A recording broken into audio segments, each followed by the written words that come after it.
जल्लोषात त्यांनी माझं स्वागत केलं. कारण सन्माननीय मुख्यमंत्री देवेंद्र फडणवीस साहेब, सन्माननीय प्रदेशाचे अध्यक्ष रवींद्र चव्हाण साहेब यांच्या नेतृत्वामध्ये मी बघतोय महाराष्ट्राचा दौरा करत असताना अतिशय सकारात्मक असे विचार आमच्या पक्षाच्या सर्व लोकप्रतिनिधींचे असतील, पदाधिकाऱ्यांचे असतील आणि देशहितासाठी लोकहितासाठी काम करणं हा विचार खरं तर पक्षामध्ये प्रत्येकाच्या मनामध्ये पेरला आहे आणि त्या पद्धतीने अतिशय चांगला प्रतिसाद सगळीकडे येतो. सर, कसं पाहता तुम्ही एकीकडे पेपरफुटी चालू आहे? ईडीच्या पेपरफुटीवरती जे कोण आरोपी होते त्यांच्यावरती एक SIT आता नेमून कारवाई चालू आहे.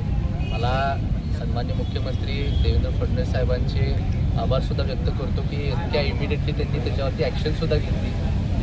जे कुठले लोक ह्या संपूर्ण प्रक्रियेमध्ये पेपरफुटी सहभागी होते मी त्यांचा निषेध करतो.